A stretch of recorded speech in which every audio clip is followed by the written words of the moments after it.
Hi everyone, let's get ready with me in sari. তো কালকে আমি ভিজিট করেছিলাম হচ্ছে শু ক্রিসমাস কালেকশন, যেখান থেকে আমি দুটো জিনিস পারচেস করেছি। একটা হচ্ছে শাড়ি, যেটা আমি এখন পরবো, আর আরেকটা আছে কলার দেওয়ার কুর্তি, যেটা আমি অন্য কোনো দিন ভিডিও করে দেখাবো। তো শাড়ির অ্যাকর্ডিং অলরেডি দেখতেই পাচ্ছ আমার মেকআপটা করা হয়ে গেছে।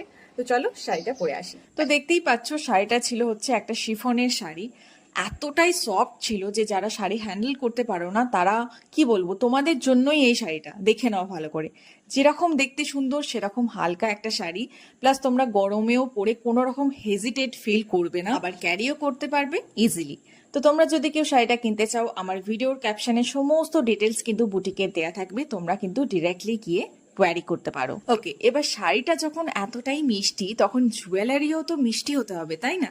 তার জন্য আমি এখানে ক্যারি করেছি একটা সুন্দর ছোট্ট এডির পেন্ডেন্টওয়ালার নেকলেস, আর তার সঙ্গে ইয়াররিংস তো থাকছি। তো এটা হচ্ছে অঙ্কিতা ঘোষালদের কালেকশন। দিদির পেজ আমি ক্যাপশনে মেনশন করে দেবো, সেম ভাবে তোমরা কিন্তু চেক আউট করে নিতে পারো। আর যারা এতক্ষণ ধরে মন দিয়ে ভিডিওটা দেখেছো, তারা কি শাড়ির কালারটা গেস করতে পারছো, মানে অ্যাকচুয়াল কালারটা? যদি পারো তাহলে কিন্তু আমাকে অবশ্যই কমেন্ট করে জানিও, আর ফাইনাল লুকটা তোমাদের কাছে কেমন লাগলো সেটাও জানিও।